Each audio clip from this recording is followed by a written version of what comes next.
Di sepanjang jalan Pantura, tak hanya deru mesin truk yang saling bersahutan. Di balik gemerlap lampu warung karaoke remang-remang, tersembunyi kisah seorang janda muda yang mencari cinta dalam dentuman dangdut dan suara knalpot.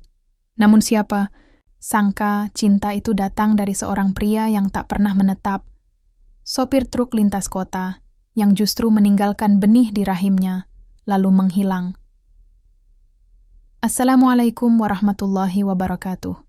Halo sahabat cerita malam, selamat datang kembali di channel ini. Sebelum kita mulai kisah nyata yang menyayat hati ini, jangan lupa untuk subscribe dan nyalakan loncengnya. Biar kamu nggak ketinggalan kisah-kisah penuh emosi dan pelajaran hidup berikutnya. Warung karaoke itu berdiri di tepi jalan Pantura, dekat tikungan tajam yang selalu ramai oleh truk bermuatan besar. Namanya Kembang Malam, dan di sanalah Lela bekerja setiap malam. Usianya baru 29 tahun, tapi hidup telah membuat matanya setajam pisau dan senyumnya penuh rahasia. Ia janda tanpa anak. Suaminya meninggal 2 tahun lalu karena kecelakaan kerja. Sejak itu, Lela mencari cara untuk bertahan hidup. "Bang, mau temenin nyanyi?" Begitu biasanya Lela menyapa sopir-sopir yang singgah. Suaranya manis, bajunya pas di badan, dan matanya seakan tahu cara membuat lelaki merasa diinginkan. Warung karaoke itu bukan tempat prostitusi, tapi semua tahu, kadang batasnya sangat tipis. Lela pintar menjaga sikap, cukup dekat untuk membuat mereka rindu, tapi cukup jauh agar tetap dihormati. Hingga suatu malam, datanglah seorang sopir truk bernama Darto. Tubuhnya besar, kulitnya gelap, dan jenggot tipisnya membuatnya tampak lebih tua dari usianya. Ia sering lewat Pantura, tapi baru malam itu berhenti di Kembang Malam. "Namaku Darto, Mbak," katanya sembari menyodorkan rokok. "Aku biasanya nggak mampir beginian, tapi malam ini beda. Ada yang bikin hati pengen berhenti sebentar." Lela hanya tertawa kecil, duduk di sebelahnya, menyanyikan lagu Secawan Madu dengan nada serak penuh rasa. Darto terpaku. Sejak malam itu, setiap kali ia melintas, ia pasti singgah.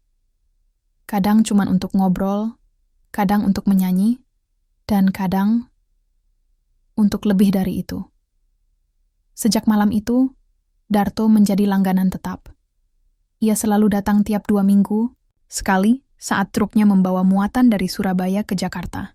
Wajahnya yang keras ternyata menyimpan kelembutan yang lama tidak Lela temui.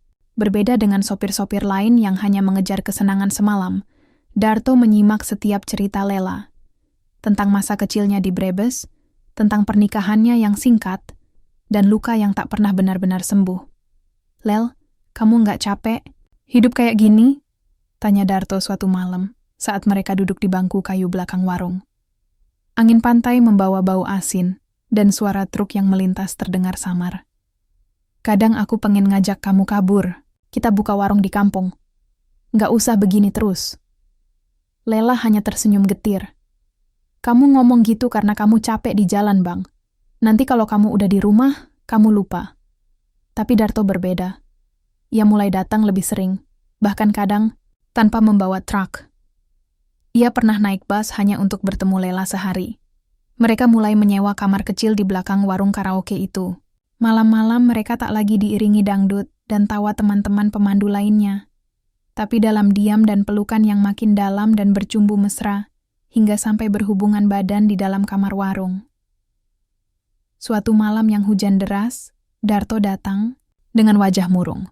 Ia duduk tanpa bicara, hanya menatap jalanan yang basah. Lela mendekat, menggenggam tangannya. "Ada apa, Bang?" Darto menarik napas panjang. "Aku udah nikah, Lel. Tapi istriku udah lama nggak peduli. Kami udah kayak orang asing di rumah. Tapi tetap aja, aku belum bisa ninggalin dia." Lela terdiam. Dunia yang tadinya terasa hangat, tiba-tiba dingin seperti lantai kamar kos yang basah. Tapi ia tak marah. Ia hanya diam. Dan malam itu mereka tetap lanjut bermesraan, berciuman, dan hubungan badan, sampai tidur bareng sampai matahari terbit. Hari-hari berikutnya, Lela mulai gelisah. Siklus bulannya terlambat, tubuhnya lemas, dan pagi hari sering mual. Teman-temannya mulai curiga. "Lel, kamu hamil ya?" celetuk Wati, sesama pemandu. Lela tertawa, tapi tawa itu kaku. Malamnya ia membeli tes pack dan 2 garis merah muncul tanpa ragu. Jantung Lela seperti berhenti. Dunia yang tadinya dipenuhi lampu neon, kini gelap tanpa arah. Lela memandangi 2 garis merah itu berulang kali. Tangannya gemetar, bibirnya menggigit tisu bekas air mata. Dunia seakan berhenti berputar. Ia duduk di kamar sempit belakang warung, karaoke, ditemani suara hujan yang mengguyur atap seng. Perutnya belum membesar, tapi ia tahu, hidupnya takkan pernah sama. Malam itu Darto datang. Basah kuyup, wajahnya letih, tapi senyumnya tetap hangat seperti biasa. Lela menyambutnya tanpa suara. Ia hanya menggenggam tangan pria itu dan meletakkan tes pack ke atas meja kecil. Darto terdiam lama. Matanya tak bisa lepas dari 2 garis yang begitu jelas. "Lel, ini maksudmu?" "Aku hamil, Bang," suara Lela nyaris tak terdengar. "Anakmu." Darto bangkit berdiri. Ia menggaruk kepala, lalu berjalan mondar-mandir. "Ya Allah, Lel, kenapa kamu enggak hati-hati?" Lela menatapnya. Perih, terasa menusuk. "Kita sama-sama, Bang. Kamu juga tahu aku enggak main sama orang lain. Aku cuman cinta." Darto menghela napas berat, lalu duduk di lantai. Aku bingung, Lel. Aku punya anak di rumah. Istriku emang dingin, tapi kalau dia tahu aku nyenggol cewek lain dan sampai hamilin, hancur semuanya." Tangis Lela meledak. "Jadi aku ini siapa? Cuma tempat singgahmu saat lelah?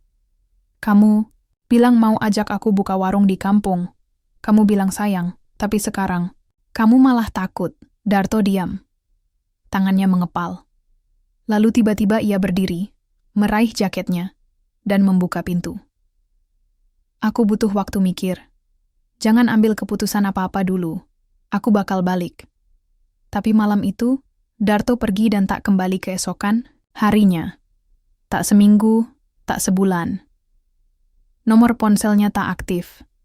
Lela mencoba menghubungi, menunggu di tikungan tempat biasa Darto berhenti. Tapi yang datang hanya truk-truk lain, suara knalpot, dan debu pantura yang menyesakkan. Perut Lela perlahan membesar. Ia tak lagi bisa menyanyi leluasa, dan pelanggan mulai menjauh. Teman-temannya mulai menjauh pula, takut terseret masalah. Wati, satu-satunya yang masih peduli, berkata lirih. "Kalau kamu mau, Lel, aborsi masih bisa. Tapi kamu yakin, kamu sanggup sendiri kalau lahir nanti?" Lela menatap cermin. Rambutnya kusut, matanya sembab, tapi di perutnya ada kehidupan. Ia menaruh tangannya di sana dan berkata pelan, "Kalau Darto ninggalin aku nggak akan ninggalin kamu, Nak." Waktu berjalan lambat. Perut Lela semakin besar, sementara warung karaoke Kembang Malam semakin sepi dari tawa. Ia berhenti bekerja, lebih karena malu daripada lelah. Tak ada lagi Lela si penggoda, tak ada lagi suara seraknya menyanyikan lagu-lagu sendu. Yang tersisa hanya seorang perempuan muda, sendirian, menantikan kelahiran seorang bayi dari cinta yang tak pernah utuh. Wati tetap menemaninya. Ia membantu membelikan bubur, mencuci baju, dan kadang memijit kaki Lela saat malam terasa panjang. "Kamu kuat, Lel," katanya suatu sore. "Nggak banyak perempuan kayak kamu. Hamil sendiri, ditinggal, tapi nggak menyerah." Lela hanya tersenyum. Ia sudah berhenti menangisi Darto. Setiap kali teringat wajah lelaki itu, yang kini perlahan memudar dari ingatan, ia hanya menarik napas dalam. "Kalau aku nyerah, siapa yang jagain anakku nanti?" Jawabnya lirih. Saat bulan ke-9 tiba, Lela melahirkan di puskesmas kecil tak jauh dari Pantura. Bayinya laki-laki, kulitnya sawo matang, rambutnya hitam lebat. Tangis pertamanya memenuhi ruangan, dan air mata Lela mengalir tanpa suara. "Namamu Damar," bisiknya sambil mencium kening bayi itu. "Artinya cahaya. Semoga kamu jadi terang dalam hidup ibu." Hari-hari baru dimulai. Lela membuka warung kopi kecil di pinggir jalan, tak jauh dari bekas tempatnya bekerja dulu. Ia menjual kopi, mie rebus, dan rokok untuk sopir-sopir truk yang lewat. Ia menyanyi pelan sambil menimang Damar di sore hari. Kadang ia masih memandang jalan itu, berharap Darto lewat, tapi makin hari, harapan itu menjadi debu, dan angin pantura meniupnya entah kemana.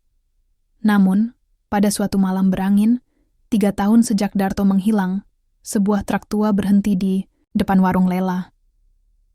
Dari dalamnya turun pria berbadan besar, kini lebih tua, matanya menyimpan rasa bersalah yang tak bisa disembunyikan. "Lela," bisiknya.